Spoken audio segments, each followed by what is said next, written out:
Being a man today feels like walking through a minefield. You speak up, you're labeled toxic.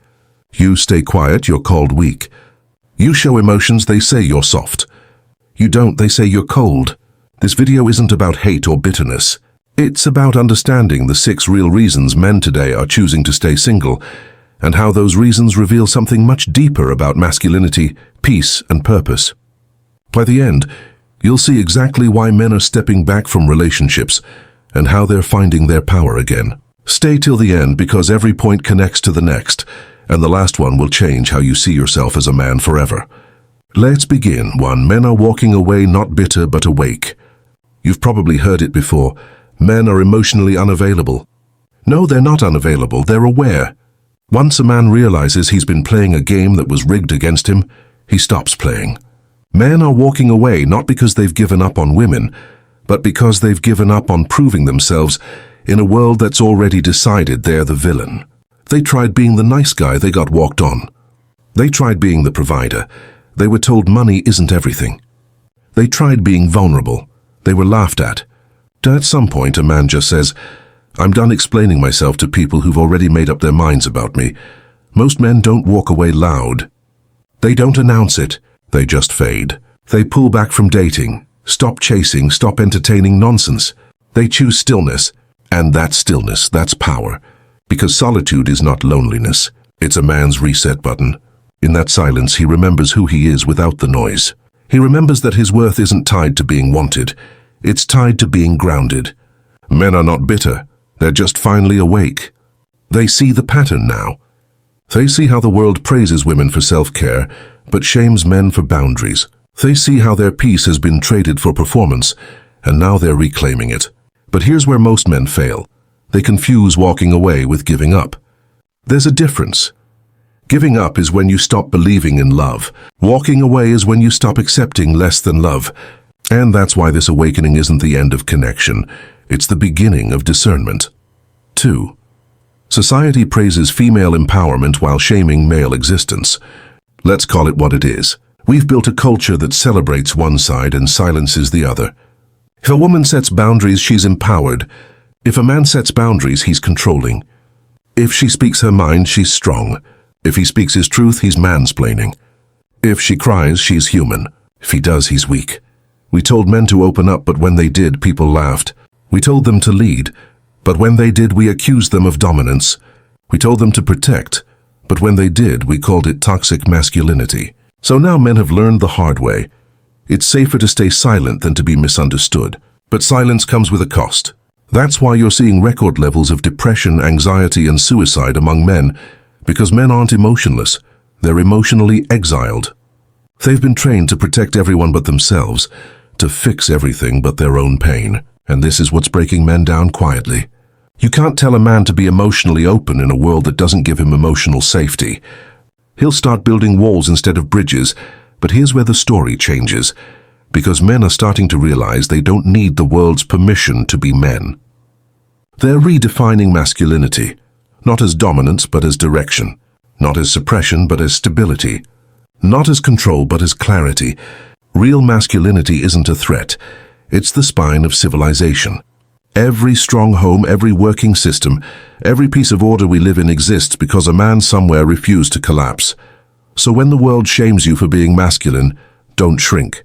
Stay composed, stay grounded, stay disciplined, because the storm always mocks the mountain until it realizes it can't move it. 3.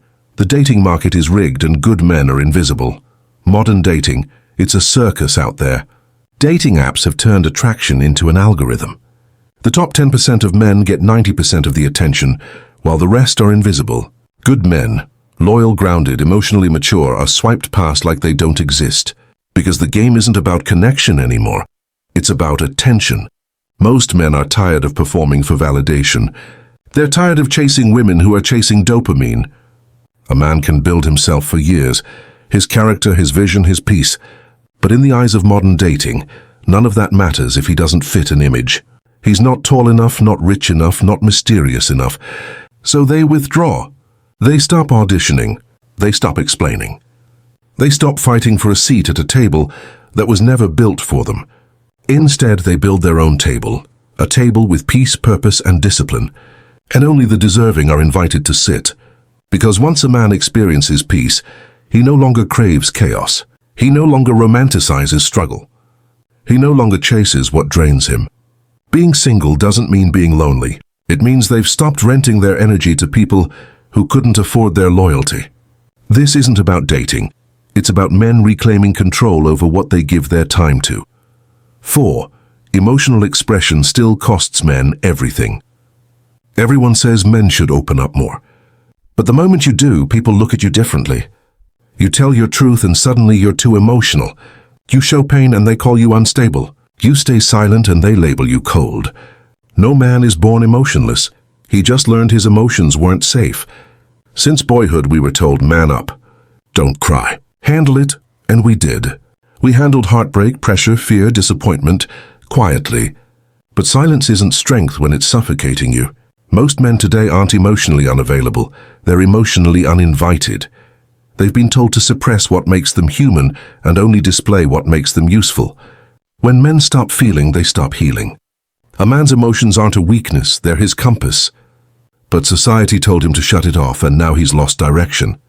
Opening up isn't weakness, it's warfare. Real strength isn't pretending you're unbreakable. It's learning to rebuild every time you break. 5. Marriage feels like a contract, not a covenant. Marriage used to mean partnership. Now it feels like a gamble many men don't see as worth it. They've watched good husbands lose everything. The house, the kids, the savings, while the system stays silent. It's not fear of love, it's fear of what happens when love ends.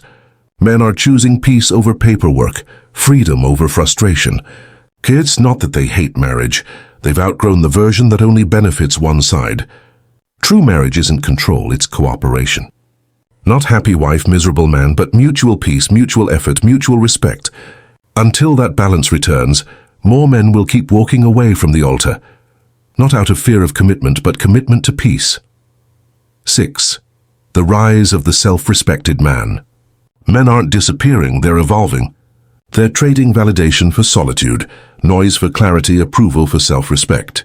The modern man isn't lost, he's in training. He's rebuilding discipline, purpose, and inner peace. He's learning that respect doesn't come from being liked. It comes from being consistent. The self-respected man doesn't need validation. He builds it. He becomes his own peace. You can't manipulate a man who values his peace more than your approval. You can't control a man who's not afraid to walk away. You can't break a man who's rebuilt himself in silence. This movement of men choosing singlehood isn't retreat. It's rebirth. They're not running away, they're rising above. Their solitude isn't punishment, it's preparation. Because a man's peace is his kingdom, and a man who protects his peace is already rich.